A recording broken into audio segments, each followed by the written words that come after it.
YouTube channel IMDV Kushwaha. आज हम भारतीय संविधान के भाग 2 नागरिकता के बारे में चर्चा करेंगे। इसके बारे में चर्चा करें इसके पहले जान लें कि सर्वप्रथम नागरिकता की अवधारणा अरस्तु ने दिया था। और नागरिकता दो तरह की होती है, एक एकल नागरिकता होती है, एक दोहरी नागरिकता होती है। एकल नागरिकता का मतलब होता है केंद्र और राज्य दोनों की एक ही नागरिकता मानी जाती है। और कहीं कहीं ऐसे भी देश हैं जहां पर दोहरी नागरिकता दिया जाता है, जैसे संयुक्त राज्य अमेरिका। लेकिन हमारे यहाँ की एकल नागरिकता ब्रिटेन के संविधान से लिया गया है। भारतीय संविधान के अनुच्छेद 5 से लेकर के 11 तक नागरिकता के बारे में प्रावधान किया गया है। अनुच्छेद 5 में कहा गया है कि नागरिकता ऐसे व्यक्ति को मिल जाएगी जिसका जन्म भारत में हुआ हो, लेकिन इसमें बाद में संशोधन करके बहुत सारी चीज़ें जोड़ी गई हैं, जैसे उसके माता पिता में कोई भारत का नागरिक पहले से रहा हो।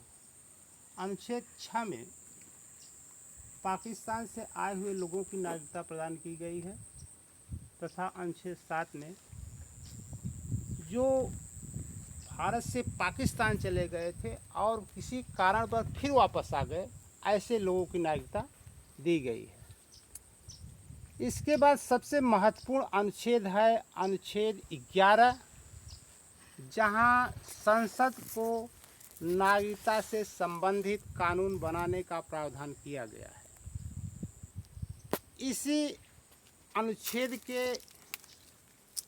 अंतर्गत 1955 में नागरिकता अधिनियम 1955 बनाया गया। इस अधिनियम में ये व्यवस्थाएं की गई है कि नागरिकता कैसे प्राप्त होगी और कैसे समाप्त। प्राप्त करने के लिए 5 तरीके बताए गए हैं। पहला तरीका है जन्म से, और उसमें भी कुछ शर्तें रहेंगी।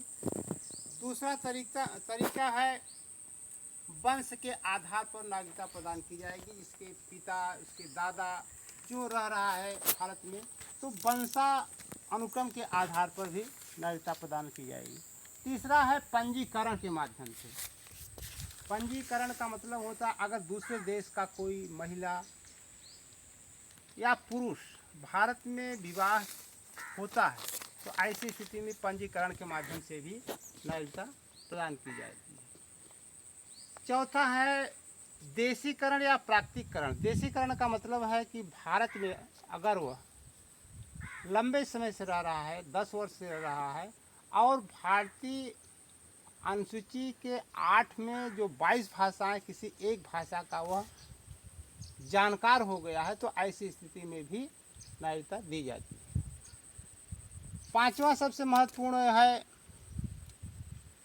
कि भूमि के अर्जन के आधार पर भी नागरिकता प्रदान की जाएगी। ऐसे कोई भूभाग है जो दूसरे देश में है, वो भारत में सम्मिलित हो गया, तो ऐसे स्थिति में उस भूभाग पर रहने वाले लोगों को भी नागरिकता प्रदान कर दी जाएगी। जैसे उदाहरण के लिए सिक्किम को बाद में 1975 मिला गया, तो वहाँ के लोगों को भी नागरिकता प्रदान कर दी गई। नागरिकता समाप्त होने के 3 आधार हैं। कोई व्यक्ति स्वेच्छा से अपनी नागरिकता छोड़ सकता है।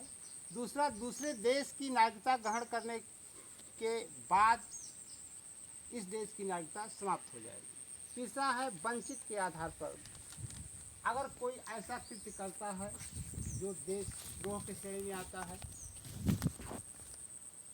तो ऐसे व्यक्ति की भी नागरिकता समाप्त कर दी जाएगी। तो ये मुख्य 3 आधार है नागरिकता समाप्त होने का।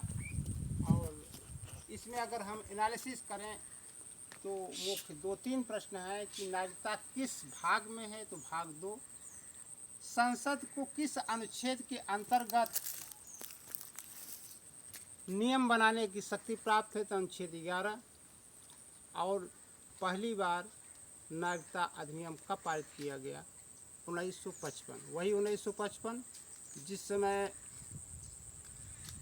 हिंदू विवाह अधिनियम पारित हुआ था, जिस वर्ष जेल नेहरू को पहली बार भारत रत्न दिया गया था। Thank you